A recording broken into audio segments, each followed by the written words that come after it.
बाकी क्या है? 98% प्राइवेट सेक्टर है।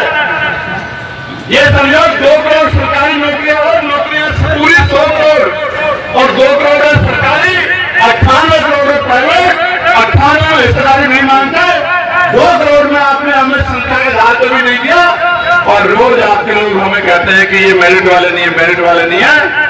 अभी तो हमारे लोग अच्छा खाने लगे हैं, अच्छा पहनने लगे हैं, घर बन गए हैं, सुविधाएं आ गई हैं, कोचिंग इंस्टीट्यूट जाने लगे हैं। अभी तो ये पीढ़ी तैयार हो रही है, मैं गारंटी देकर कहता हूं 30 साल रुक जाओ, आपकी मेरिट का मुकाबला करेंगे, दिखाना आपकी मेरिट कौन सी है जिसका मुकाबला है बहुजन समाज के लोग कर पाए। और कहां है वो आपकी मेरिट, उसका भी मुकाबला करेंगे, लेकिन द्रोणाचार्य से अंगूठा नहीं करने देंगे। इस देश से इंटरव्यू सिस्टम खत्म करा के तब फिर आपकी मेरिट का मुकाबला करेंगे। कंपटीशन में आपको देखेंगे आप कहां खड़े होते हो।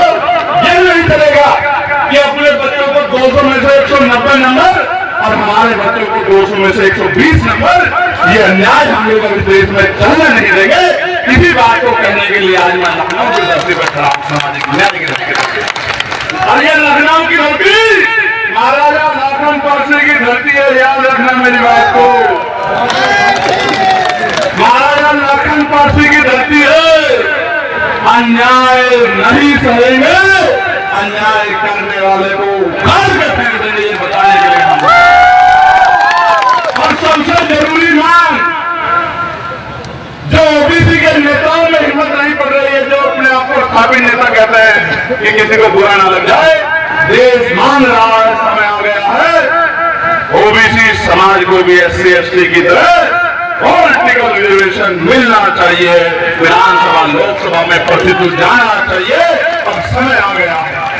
जैसे आपको प्रधानी में मिलता है लाभ, जैसे आपको जिला पंचायत में मिलता है लाभ, जैसे आपको लोकल बॉडी इलेक्शन नगर पंचायत में, नगर निगम में मिलता है लाभ, अब समय आ गया है कि विधानसभा और लोकसभा में भी पिछड़े वर्ग के लोगों को, जब आप महिलाओं को आरक्षण देने की बात कर रहे हैं, हमने उसका समर्थन किया कि महिलाओं को मिलना चाहिए, लेकिन महिलाओं के साथ साथ पिछड़े मुस्लिम और दलित समाज की महिलाओं को, आदिवासी समाज की महिलाओं को भी अलग से आरक्षण मिलना चाहिए। इस 33% में कोटा फिक्स होना चाहिए कि इसमें आबादी जिनकी ज्यादा है, जिनकी आबादी 80% है, SC ST OBC और मुस्लिम समाज की, माइनॉरिटी समाज की, सिख समाज की, बौद्ध समाज की, उन महिलाओं को भी अवसर मिलना चाहिए। इसकी मांग को भी हमने उठाया था।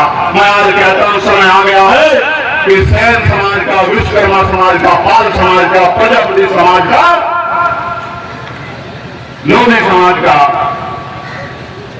कुशवाहा समाज का, मौर्य समाज का राष्ट्रीय प्रतिनिधित्व जाना चाहिए। और मैं गारंटी देकर कहता हूं, हम बहुजन समाज के, अम्बेडकरवादी समाज के लोग कंधे में बिठा के बेचारे के आदमी को विधानसभा और लोकसभा भेजने का काम करेंगे, असेंबली और पार्लियामेंट भेजने का काम करेंगे। इस बात को मेरी आप याद रखना।